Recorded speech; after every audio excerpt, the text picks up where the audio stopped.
Wasdag mga master, bumiyahe nga pala ako ng malayo ngayong araw kasi may pupuntahan ako na spot. At sumulod ako at pumasok ako ng iskinita na malibaong. Naguntol-untol yung motor ko dito. Sadyang nahihirapan sa kalisod ako sa pag-agay ko dito, pero okay lang, basta ang importante makarating na to tayo sa spot. At ito na, nakaabot at nakarating na ako. Napapunta ako dito bigla kasi may nag-comment sa akin. Na-try ko lang yung palaka na pamain. Bali, ikapangatlong subok ko na ito ngayon sa pagdadalag fishing. Sana nang may makahuli tayo at makadakop ng dalag kahit isa lang. Kaya dito banda-banday, hindi ko na pinadugay-dugay. Nagdali-dali na ako dito at naglabog-labog na kasi napakasama ng panahon. Baka maabutan pa tayo ng ulan. At itong spot na ito ay maraming mga tao na nagsasabi sa akin. Nagsasabi sila akin na marami daw mga isda dito. May mga dalag daw dito, pero iwan ko ba't ayaw kumagat nila sa aking lure. Kaya sa mga puntong ito ay nagpadayon at patuloy ako dito sa pagpamasin na baka makahuli ako dito ng dalag talaga. Parang nakailang hagis na ako dito pero wala pa yung talagang tumukob sa aking lure. Pero hindi ako nawala ng pag-asa. Hindi ako nawala ng paglaom. Patuloy pa rin ako dito at sa pagbunlot ko dito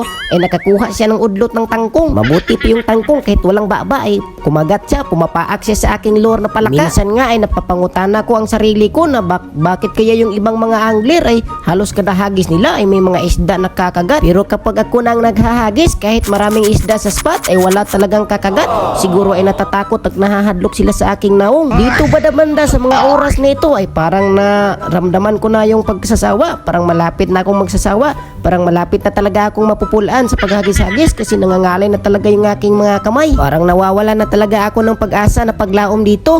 Pero kahit parang nagagalit na ako, hindi pa rin ako nagsusurinder kahit nangangalayan yung aking mga kamay. Nananakit niyo yung mga kuyamoy ko dito kaya sinubukan ko na lang muli. Baka makakuha talaga, pero sa mga puntong ito ay naglalagot at nagagalit na talaga ako kaya binalibag ko na lang yung aking fishing rod kasi nagtatampo at nangluluod na talaga ako.